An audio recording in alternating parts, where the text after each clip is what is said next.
sheekada waxaa qoray walaalkeen Maxamed Marayare waxaan idin la socodsiinayaa anigoo ahaa Cabdirasaaq Habi.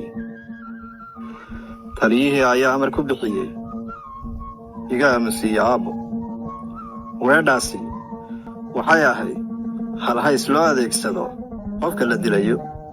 nasiibkiisa maanta waa moorgihiisii inuu ku dhaka gooyo ruux soo eegaya ayaa laga rabaa. xidhka ayaa lagu sii wadaa. iminka waa labadooda oo qudha, iyadoo katiinadaysan bay hor socotaa, isaguna gadaal buu ka socdaa si ciidanka looga fogeeyo raqdeeda foosha xun. tallaabo kasta oo uu qaadayaa waxay ula muuqataa inuu ku sii dhacayo hoobad iyo cadaab aan gun lahayn. cod baa hoos ula hadlaya, weydiimo aan weligii soo marinna dhagta ayaa loo saaray. farriimo una aqoon meesha ay ka imaanayaan baa hadheeyey. inaan wax dilo maxaa ka horreeya, maxaase ka dambeeya? amarku miyuu dembiga iga maydhi doonaa, mise gacantayda ayuu dhiigku ku hadhi?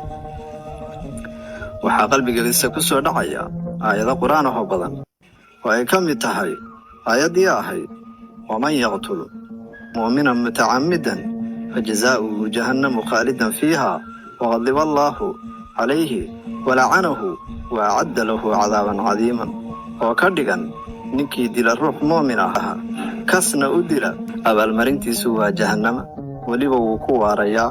ilaahayna wuu cadhoonhayaa, naxariistiisana wuu ka fogaynayaa, wuxuuna u diyaariyey cadaab aad u weyn. waxaa jirta murti uu awal isweydiin jiray oo ahayd qofku intuuna xukunka fulinin marka hore in damiirkiisu xukumo.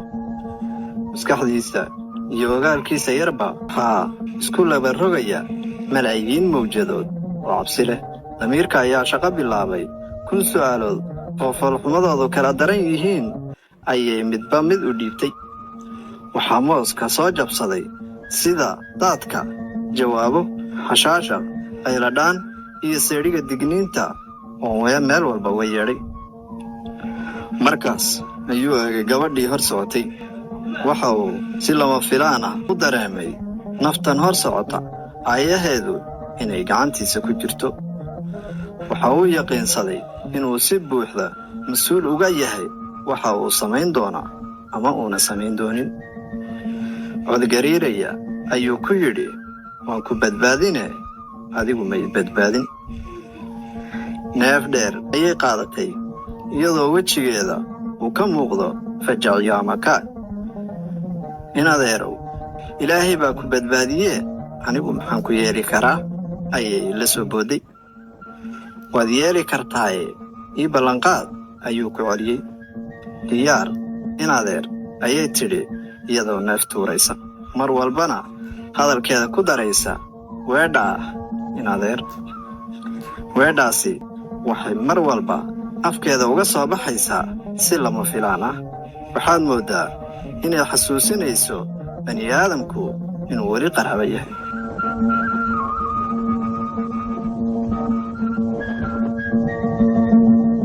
markaas isagoo katiinadda ka furaya ayuu si deggan u yidhi, kabaha iskaga tag dalka Itoobiyana muddo gaaban kaga bax adigoon cidib ku arag. intaas uun yeel, cagahana wax ka day. waayahay in adeer ayay tidhi oo ay boodday. dhowaan gabadhii socod ku dhibayey wataa xawaaraha ku dhaqaaqday. ilbiriqsiyo gaaban ayay kaga libidhay naftu markay geeridii aragto barrisana. isaguna wuxuu niyadda ka leeyahay xataa gacandhida dankama laha.